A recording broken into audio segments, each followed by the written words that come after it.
Was Italy truly a land of saints and scholars, or just a simmering pot of ambition, betrayal, and biblical-scale famines? Could a papal election truly be decided by a shadowy cabal of Roman families, and could a monk's quiet determination reshape the fate of an empire? Let's dive into the chaotic, utterly fascinating world of 11th century Italy, where brothers were more treacherous than dragons, popes were puppets, and the scent of burnt crops mingled with the promise of conquest. Robert Guiscard, a name that tasted like iron and ambition, began his rise in the shadow of Italy's glittering cities. He wasn't born into power, he clawed his way up, a soldier with a sharp mind and an even sharper desire for wealth. He'd spent years in Italy fighting for the Byzantines, a strange apprenticeship for a man destined to dominate the peninsula, but Robert wasn't interested in glory or titles. He just wanted to have things land, income, the kind of comfortable life he hadn't experienced growing up. He granted his younger brother, Roger, nothing, not a single acre, not a single silver coin. Roger, however, was a different beast entirely. He craved wealth like a starving wolf craves meat, and he was willing to do anything to get it. Roger, a whirlwind of restless energy, was obsessed with building a fortune that would buy him a wife and secure his family's position. Robert, ever the pragmatist, slowed down his payments to Roger, the man entrusted with guarding Robert's garrisons. Why? Perhaps he remembered his own lean years, the hand-to-mouth existence he'd endured in Italy. Or maybe, just maybe, he was subtly reminding Roger that power came with a price measured in hardship and sacrifice. It wasn't about disrespect, it was about control. Robert was a master strategist, always looking 5 steps ahead, ensuring that Roger's ambition wouldn't become a threat to his own. Then, Roger snapped. He accused Robert of deliberately impoverishing him, of denying him the resources he needed to build his empire. Fueled by wounded pride and a desperate need for wealth, Roger declared war. It wasn't a glorious, heroic battle. It was a messy, brutal affair, a family feud escalating into a provincial war. Enter William, Roger's brother, a count with his own grievances against Robert. We don't know exactly what William wanted, but it was clear he wasn't thrilled with Robert's leadership. Perhaps he resented Robert's dominance, or maybe he felt overlooked, undervalued. Whatever the reason, William offered Roger a lifeline, a fortified town called Scalia, strategically positioned at the mouth of the Bay of Policastro. From this base, Roger could launch attacks against Guiscard's properties, turning the tables on his brother. And so, the brothers began a war that consumed Calabria. It wasn't a battle fought on grand fields, it was a slow, grinding war of attrition. Norman forces systematically destroyed crops, raided villages, and seized merchants for ransom. The local peasants, already struggling with a severe drought, were pushed to the brink of starvation. The situation spiraled out of control, erupting into a full-blown uprising. Fields lay fallow, towns emptied, and the air hung thick with the stench of desperation. It was a famine of biblical proportions, a horrifying testament to the destructive power of unchecked ambition and petty squabbles. Meanwhile, in the heart of Rome, a different drama was unfolding. The old Roman families, those families who had been shut out of the papal elections for decades, were plotting their return. They were tired of being sidelined, of watching others dictate the fate of the church. They saw the temporary absence of the reformers as an opportunity to seize control, and they moved swiftly, exploiting the emperor's weakened position to install a new pope, Benedict X. But Benedict wasn't a reformer, he was a puppet, a pawn in the hands of the Roman families. The reformers, led by the formidable Cardinal Hildebrand, were furious. They saw the election as a betrayal of their principles, a cynical power grab. They convened in secret, determined to install their own candidate. Hildebrand, a Benedictine monk from Siena, was a force to be reckoned with. He was intelligent, resolute, and possessed a quiet, unwavering determination.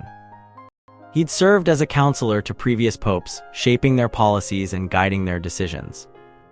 He wasn't interested in the spotlight, he preferred to work from the shadows, pulling the strings behind the scenes. The reformers, backed by the regent Empress Agnes and the powerful Duke of Lorraine, proclaimed a Burgundian bishop, Gerard, as Pope Nicholas II.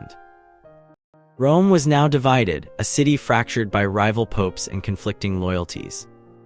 The population and clergy were torn between Benedict and Nicholas, and church business ground to a halt. It was a chaotic, unsettling situation, a microcosm of the larger turmoil engulfing Italy, but Hildebrand wasn't one to panic. He recognized that the church needed a champion, someone strong enough to challenge the Roman families, but someone who wouldn't provoke the emperor or the Duke of Lorraine, and that's when he turned to the Normans. Enter Desiderius, a Lombard administrator with a surprising connection to the Normans. He was the abbot of Monte Cassino, a Benedictine monastery with vast lands in Capuan territory. His father had been killed in a skirmish with Normans, a painful reminder of the region's turbulent history. Yet Desiderius had begun to see the Normans as the key to the future of Italy. He recognized that the decaying Lombard aristocracies were no match for the Normans' ambition and military prowess. A chance encounter with Robert Guiscard had solidified his conviction. Robert, despite his reputation for ruthlessness, seemed to possess a genuine respect for the church. Desiderius realized that the Normans, with their piety and their growing influence, could become bulwarks of the church, protecting it from the machinations of the Roman families. The situation in Capua was equally precarious. The recently appointed abbot Desiderius realized that a new relationship with Richard of Aversa, the Count of Capua, was vital to securing the abbey's future. He hosted Richard at the monastery, lavishing him with honors, even washing his feet with his own hands. It was a calculated move, a carefully orchestrated display of goodwill. Richard, a shrewd and ambitious ruler, recognized the potential of an alliance with the church. He needed legitimacy, and a blessing from the Pope would certainly bolster his claim to power. He issued a formal charter confirming the abbey's lands and possessions, securing its future and, more importantly, solidifying his own position. But the real game-changer was Desiderius's connection with Richard. He convinced Richard to support the Burgundian Pope, a move that would have profound implications for the balance of power in Italy. Hildebrand, initially skeptical of the Normans, was eventually persuaded by Desiderius's arguments and the urgent need to bolster the reformed papacy. He set off for Capua, determined to secure Norman assistance. Richard, eager to capitalize on the opportunity, welcomed him with open arms. Within weeks, a force of 300 Norman troops marched to Rome, intimidating the Romans and ensuring the successful consecration of Pope Nicholas II. The new pope, emboldened by his allies, launched a sweeping reform, declaring that papal elections would be the prerogative of the church elders alone. This was a direct challenge to the emperor's traditional influence, a bold move that threatened to undermine the delicate balance of power between the papacy and the empire. Pope Nicholas, backed by the Normans, embarked on a tour of southern Italy, seeking to solidify his authority and promote the reforms. He visited Monte Cassino, honoring Abbot Desiderius and reaffirming the abbey's rights. He then proceeded to Benevento and Melfi, where he held synods and negotiated with the Norman counts. Robert Guiscard, William, and Roger, the warring brothers, were also in Melfi, attending the synod and engaging in secret negotiations. Robert, invested as Duke of Apulia, Calabria, and Sicily, received a papal guarantee of support, opening the door to conquest in Italy and Sicily. The meeting in Melfi marked a turning point.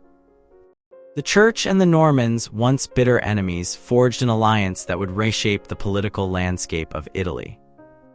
It was a fragile agreement built on mutual self-interest and a shared desire for power, but it offered a glimmer of hope for stability in a region consumed by conflict. As Pope Nicholas prepared to leave Melfi, he performed a symbolic act. He consecrated a new church in Venosa, a site of significance for the Normans, honoring Drogo and his brothers. It was a deliberate gesture, burying the old animosity between the church and the Normans beneath the stones of a new foundation. The Synod of Melfi wasn't about grand pronouncements or sweeping reforms. It was about pragmatic alliances and strategic maneuvering. It was about recognizing that the future of Italy lay not in the hands of the decaying Lombard aristocracies, but in the hands of the new Norman settlers. And so, the story of 11th century Italy unfolded, a tale of ambition, betrayal, and unlikely alliances. A story of brothers tearing each other apart, popes being manipulated, and a monk who dared to gamble on the future of an empire. But what about the future? Was this alliance between the Church and the Normans a sustainable peace, or just a temporary truce before the next round of bloodshed? And could Italy ever truly escape the cycle of violence and ambition that seemed to define its history?